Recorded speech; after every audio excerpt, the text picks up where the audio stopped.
podcast is part of the Sports Social Podcast Network. This is the FPL Draft Zone, your fantasy team's best signing of the season. Game week 12 is right around the corner, so who should you be bringing into your draft team? Ruben Amorim is set for his first game in charge of Manchester United, but who'll benefit the most from his appointment? And we take a look at the biggest overperformers and underperformers of this season so far. Hello and welcome to the FPL Draft Zone, a podcast all about draft FPL, and great news everyone, Christmas has come early. It is official. There is no more international football until March. Hurrah! I'm Dom Crofts. I hope you're well. We have got a packed one for you this week as we gear up for the return of the Premier League. We've got a full game week preview. We're going to be assessing those players who have overperformed and those who have underperformed. We're going to take a look at how Ruben Amorim has been lining up his United players in training, and we have those all-important waiver picks for you ahead of another big weekend in the top flight. But before we get started, I just wanted to let you know that the FPL Draft Zone is now on Blue Sky, along with the rest of the FPL world. We're also still on X, we're also still on Instagram, but our handle over there at Blue Sky is at fpldraftzone.bsky.social. So if you are over there as well, make sure you give us a follow. And of course, if you haven't subscribed to the pod yet, please do, and give us a nice review or some kind words while you're at it. Right, let's start this week with a bit of an overview of the season so far. We're going to be taking a little look at the biggest underperformers of the season based on their XG and their XGI, just to see if there are some hidden gems you might be able to get into your draft side who may be about to explode into life. But before that, we're going to focus on those players who have delivered way above what the stats say they should have. Players who have scored more and assisted more than you would expect. Now, these players have been great assets up to now, but the question is, can they maintain the level they have set?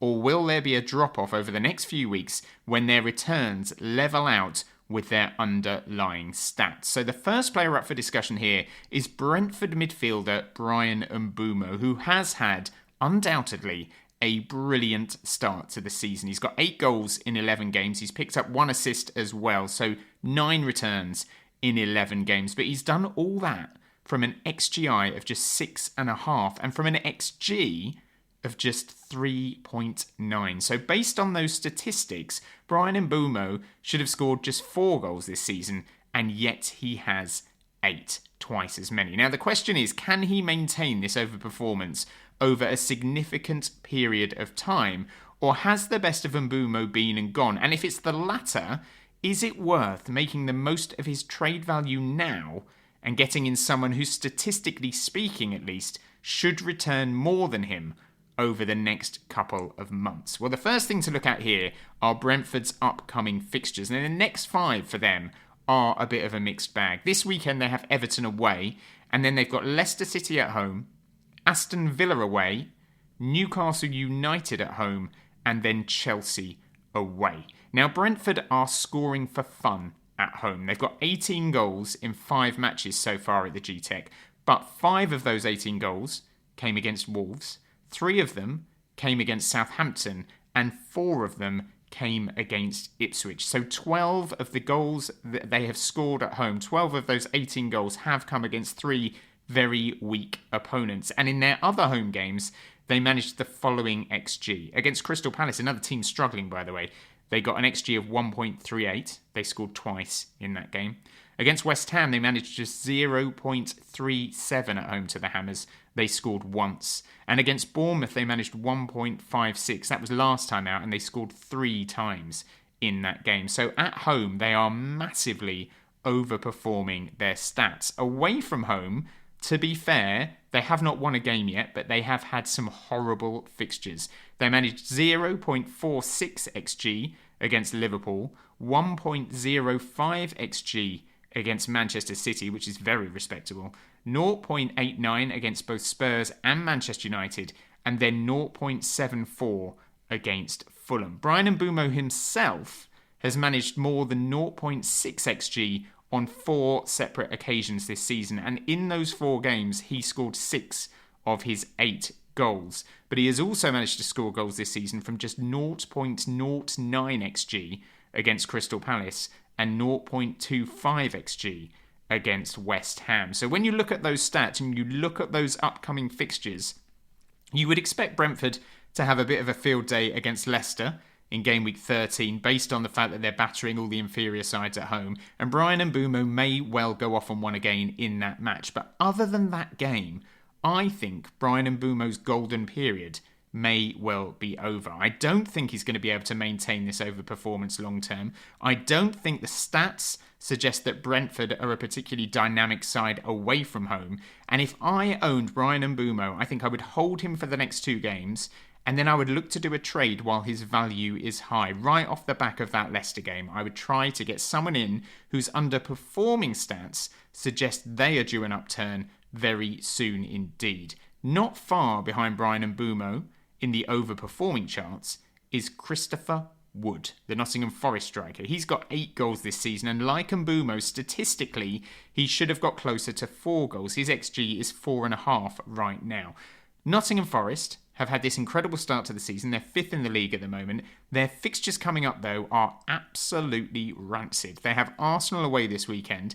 Then after that, they've got a nice home fixture against Ipswich in game week 13. So again, an opportunity for Wood to haul, perhaps.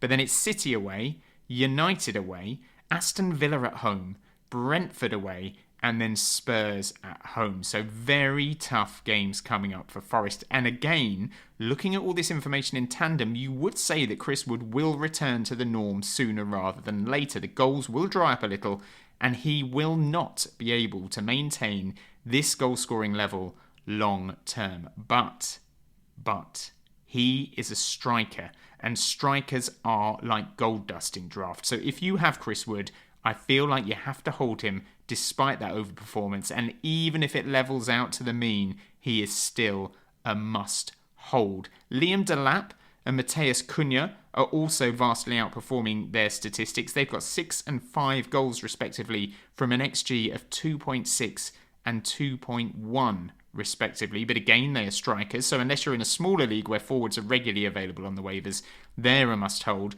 But then there are a couple of other overperformers to mention. First up, Dwight McNeil. Now, Dwight McNeil has had this wonderful start to the season at Everton. He's playing in this advanced number 10 role. He's got 3 goals so far this season, but his XG stats stand at just 0.64. So technically, he should not even have a goal to his name so far this season, let alone 3.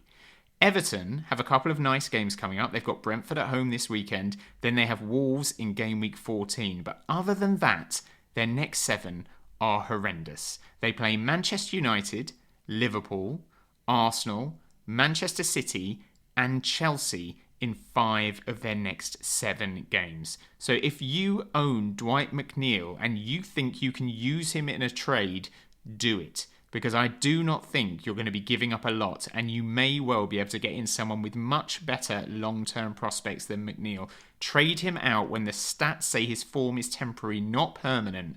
And even though he's got 3 goals and he's got a lot of plaudits this season, 0.64 is a red flag when it comes to XG. He will not maintain his form. Get him out while you can. Trade him for someone with better prospects. And similarly, Mateo Kovacic is a player managers have looked at as a way to get in some City coverage into their midfield. He has 3 goals so far this season, but he has done that from an XG of just 0.94. So again, it is highly unlikely for him to continue that sort of form long term. It's just not sustainable. He will not keep overperforming in front of goal. He will not keep scoring goals. So if you have him and you think you can get some trade value out of him, don't be afraid to use it. And even if you do that, the week he scores a goal, sell when they're at their highest if you believe that they are not going to be able to maintain that form. So those are some overperformers whose form may well drop off a cliff sooner rather than later. But then we have to look at the players whose underlying stats suggest they're about to find their form in front of goal, the underperformers. And first up on this list is a little man I like to call Bruno Fernandes. He has had a couple of good weeks already. The writing on the wall has been there for a while because he has been creating chances and he has been getting good chances as well. He just hasn't been taking them. He's got an expected goal involvement so far this season of 6, which means he should have been involved in 6 goals. He's got an XG of 4, should have scored 4 goals, and an XA of 2, should have picked up 2 assists. In reality, he's got 2 goals, not 4, and 4 assists, not 2. So he's actually overperforming on the assists front, but he is underperforming in front of goal. Now, his upturn in form coincided, funny enough, with the sacking of Erik ten Hag, and he looked very good under interim manager Ruud van Nistelrooy. And United now have a new manager in the building in Ruben Amorim. So there's the prospect of that infamous new manager bounce to come as well. And 5 of United's next 7 games are good. They have Ipswich away this weekend, then they have Everton at home, and then coming up they have Forest at home, Bournemouth at home, and Wolves away, with away games at Arsenal and City, the only ropey games coming up in their next 7. So Bruno is a great option if you can get him. And if you could orchestrate a trade that involved Mbeumo going one way and Fernandes coming the other, that would be a brilliant bit of business in my opinion. It may have to be a double deal, but it would be a good deal long term. And the stats suggest that Mbeumo cannot maintain his form and Fernandes' form is only going to go from strength to strength. Dominic Solanke is another player to flag as a bit of an underperformer. He's obviously had his injury issues at the start of the season, but he's fit now. He's played for England over the international break. He is starting to find his rhythm and he should have scored more goals than he has. He's got 4 goals from an XG of 5.62, so he could easily have picked up another goal and a bit in the games that he's played. And his big advantage is in the team that he plays for, because only Liverpool and Manchester City have created more XG this season than Spurs. So you can be safe in the knowledge that Dominic Solanke will continue to get chances in this team. Whereas someone like Acuna is not going to get that quality of chances for Wolves. Wolves have scored 16 goals this season, but that is a massive overperformance from their team. They have actually managed just over 11 expected goals as a team this season. So Cunha's hopes of scoring on a regular basis pale into insignificance when compared to someone like Dominic Solanke. And another big factor in Solanke being a great draft prospect is the number of big chances he's missed. Yes, he has missed them, but he has been in the position to get them and his teammates have laid them on a plate for him. And so far, Dominic Solanke has missed 7 big chances this season, which is the 3rd most in the league, behind only Erling Haaland and Ollie Watkins, which, let's face it, is pretty good company to keep. So again, looking at these stats, if there was a deal where you could use an Mbeumo and a Chris Wood to get in a Solanke and another midfielder, that would be a decent deal. Solanke's long-term prospects far exceed that of Chris Wood. And just returning to Bruno Fernandes for a moment and talking about big chances missed, Bruno Fernandes has actually missed the 4th most big chances in the league, behind Haaland, Watkins and Solanke. So again, everything points to Bruno Fernandes having an excellent second half of the season based on those underlying stats. So if there's any way you could orchestrate a trade to get him in, I would encourage you to do so. And one other player to flag as a possible waiver pickup if you need a bit of Manchester City coverage in your life, and someone else who is underperforming their stats right now, is Bernardo Silva. He's not exactly fantasy gold, but he has played every game bar 2 for City this season, and in that time he's got 3 assists. He has not scored a goal, but he should have, because based on his underlying stats, he could easily have picked up a couple of goals. And all of a sudden, if he's got 2 goals and 3 assists in 9 games, that's looking like a very nice draft option. Now, we have to assume that Manchester City are going to rediscover their form sooner rather than later, and I am sure that Bernardo will remain a regular starter all season long. And when you're looking at picking up one of him or, say, a Kovacic, who we've already spoken about, for me, Bernardo is a far better option, given his position on the pitch and the fact that he should have returned more than he has so far this campaign, and he should have returned more than Kovacic, who oddly has 3 goals. Now, if you're a believer that these stats are a sign of things to come, for me, you could do a lot worse than getting in that City coverage by picking up Bernardo Silva. Right, those are a few overperformers, and those are a few underperformers we've flagged to give you a little bit of food for thought and to maybe help you plot your draft path over the next few game weeks. But now it's time to take a look at the matches that make up Game Week 12, and it all begins on Saturday lunchtime with a game between Leicester and Chelsea at the King Power Stadium. It's the Enzo Maresca derby, and it's also the Ben Chilwell derby, and it's also the Kieran Dewsbury Hall derby. It's Leicester versus Chelsea, and Chelsea haven't actually lost at Leicester since 2021. Last year they met in the FA Cup, and Chelsea won 4-2, and Chelsea also did the double over them last time they were in the top flight, although in true Chelsea style, of the 5 goals they scored in those games, 4 of their goal scorers are no longer at the club, and the other one is Ben Chilwell. It's Arsenal against Nottingham Forest at the Emirates. Arsenal edged past Forest on the opening day of last season in a game that saw Jurrien Timber pick up his season-ending injury. Saka scored home and away against Forest last season. Both games ended 2-1 to the Gunners. Aston Villa take on Crystal Palace. Villa's form has dropped off a cliff recently, and yet no one's talking about it. They've only got 1 win in their last 6 games, so be warned if you own any Villa players. Crystal Palace, on the other hand, well, they've only got 1 win all season, but they did beat Villa in the League Cup last month, and they won 5-0 against them at the back end of last season at Selhurst Park. It's Bournemouth against Brighton at the Vitality Stadium. Brighton have won 3 of the last 4 meetings between these two, and Karu Mitoma has 3 goals in those 4 games. And it's Everton against Brentford at Goodison Park. And given how bad Everton have been over so many seasons now, I was actually quite surprised to find out that they have won 3 of their last 4 matches against Brentford, drawing the other. So this could easily be a home win for Everton, especially when you consider Brentford have lost every single away game they've played this season. It's Fulham against Wolves at Craven Cottage. These games tend to be very tight. Wolves won 2-1 at Molineux last season. Fulham won 3-2 at home. The season before that, there were a couple of draws. Alex Iwobi has 2 goals in his last 2 games against Wolves. And of course, Raul Jimenez is up against his old club. So, narrative klaxon. And then in the early evening kickoff is Manchester City against Spurs. Spurs have a decent record against City. They've beaten them in the League Cup already this season. It finished 3-3 at the Etihad last season. City won 4-2 the season before, and the season before that, Spurs won 3-2. So goals should be guaranteed, and Dejan Kulusevski has scored in each of his last 3 trips to Manchester City.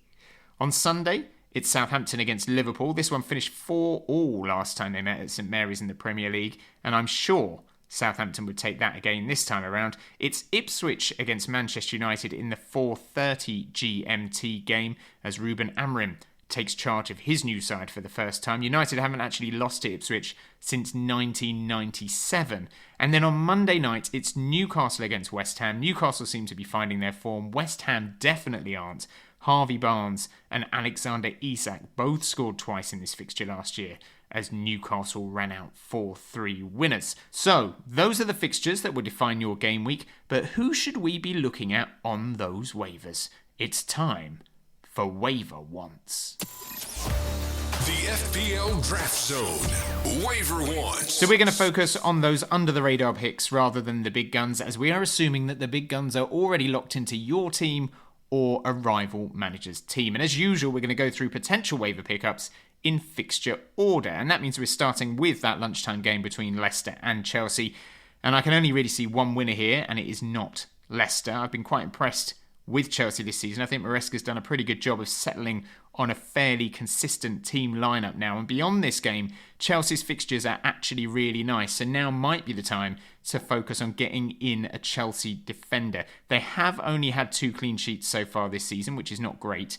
But outside of Villa at home in game week 13 and Spurs away in game week 15, they have a sea of green fixtures coming up. Check out this list of games. They've got Southampton, Brentford, Everton, Fulham, Ipswich, Crystal Palace, Bournemouth and Wolves, all between game weeks 14 and 22. There is loads of potential clean sheet points amongst that lot. So if there's a Cucurella, a Gusto, a Fofana, or anyone like that on the waivers, Colwill as well, I would be looking to bring them in as a long-term pickup. And they may well even earn you a clean sheet this weekend as well. Neto and Madueke seem to have locked down the wing positions for Chelsea now, and you'd fancy them to have some potential returns in this one, but they're probably already taken in your league. There is some doubt over Cole Palmer's fitness for this one, which could see João Felix get a chance, although I suspect Palmer will be fine. Having said that, always worth having a listen to Maresca's press conference on Thursday or Friday and be ready to move for Felix in free agency should any negative news about Cole Palmer come up.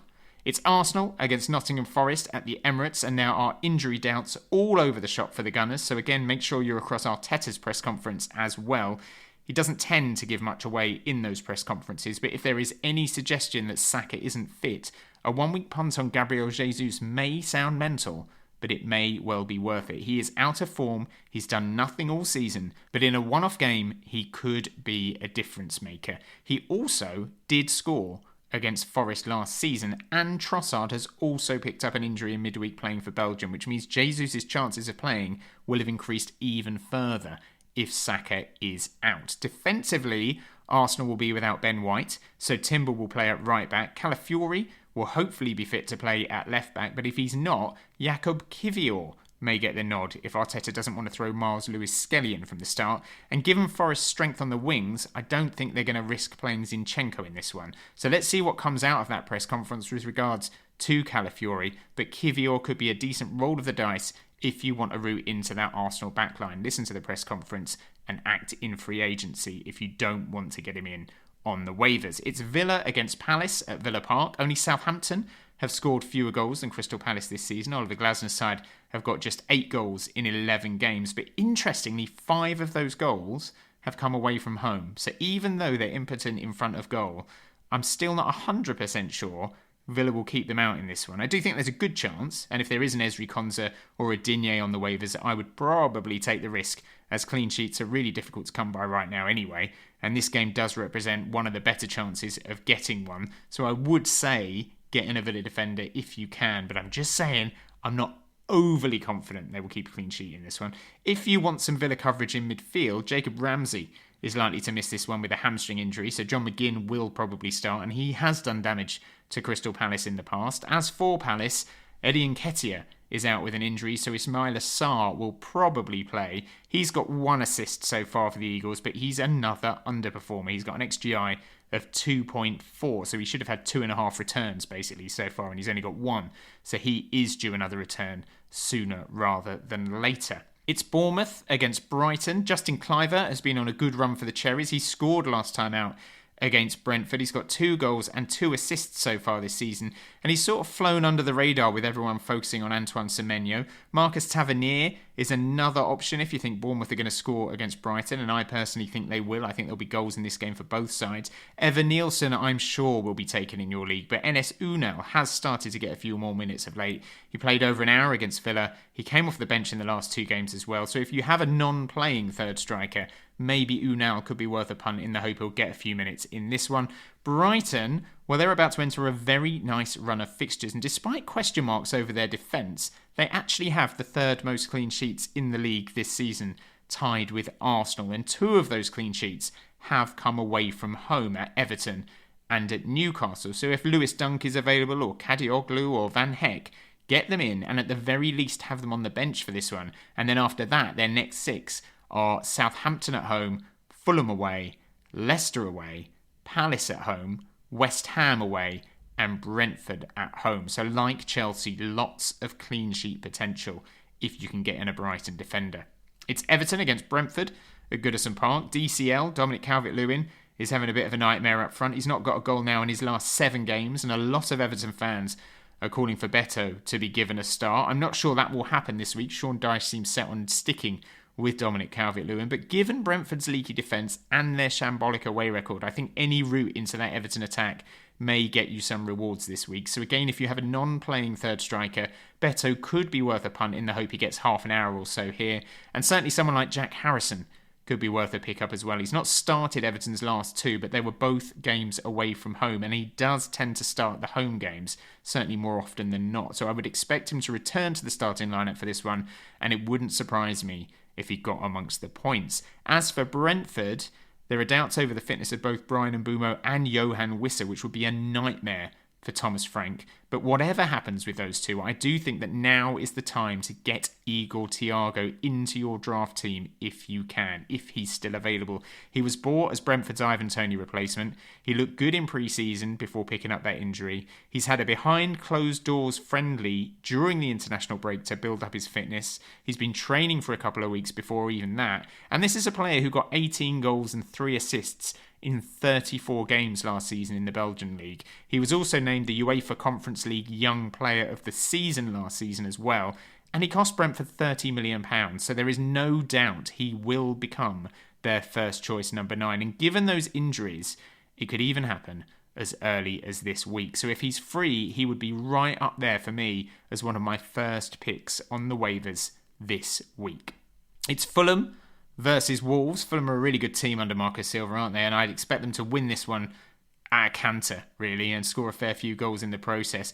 Alex Iwobi would be a great pickup if he's free. He's actually got more points now than the likes of Antoine Semenyo and Mitoma, who draft managers would absolutely love to have in their squads, but Iwobi just doesn't get anywhere near the love that he should.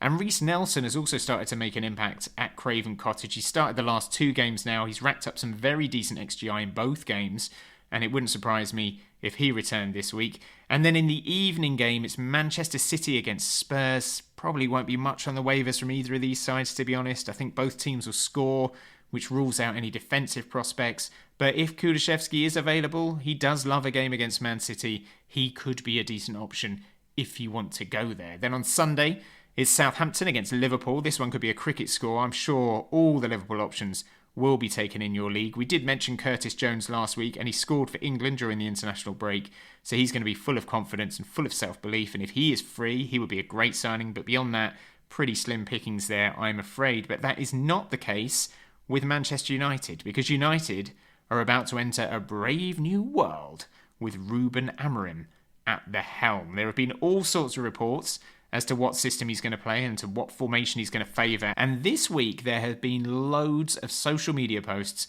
all about his first few training sessions that could help us get ahead of the curve in terms of some of their assets. And according to reports, he's been playing a 3-4-2-1 formation in training with a back 3 of Lenny Yoro, Johnny Evans and Luke Shaw. So 2 players immediately there, back from injury and potentially straight into their first team, who could well be available on your waivers. It was a midfield 4 of Anthony and Malacia as right and left wing backs, with Casemiro and Kobe Mainu in central midfield. Then there was an attacking duo in front of them and behind a lone striker. That duo consisted of Ahmed Diallo and Mason Mount, and Marcus Rashford was that lone striker. Now, obviously, there were players away on international duty who will come back into that team, notably Bruno Fernandes, who will take one of those 2 attacking midfield roles. De Ligt, who will probably replace Johnny Evans, and possibly even Rasmus Højlund might get the nod for that forward position over Marcus Rashford.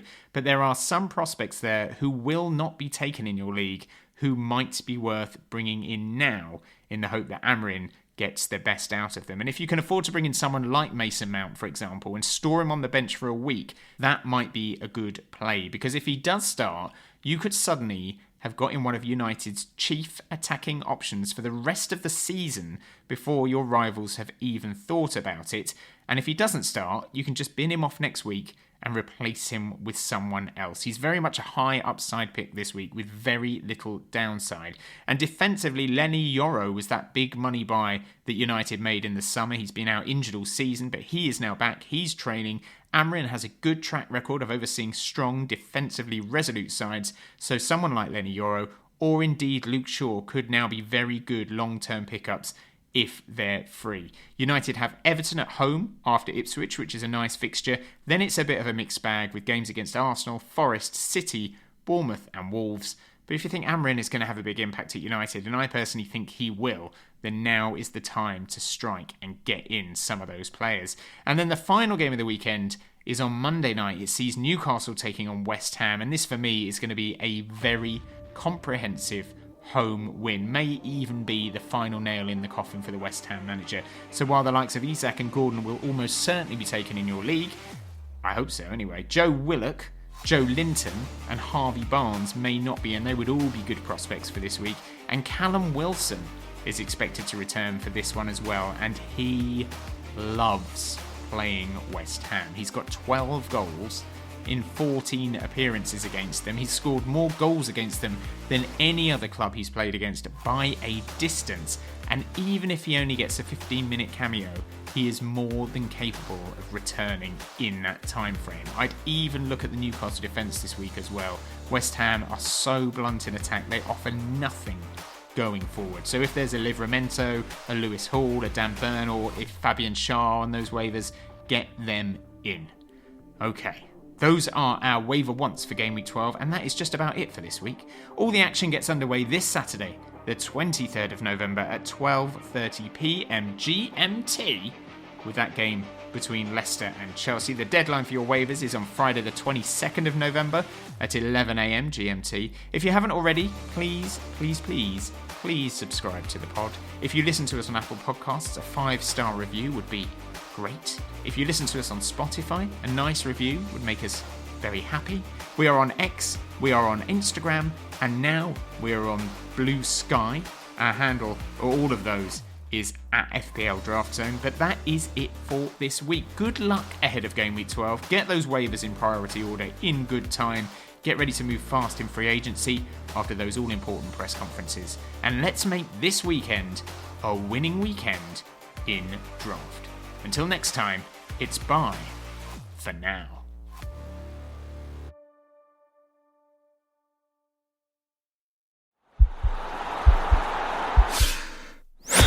This podcast is part of the Sports Social Podcast Network.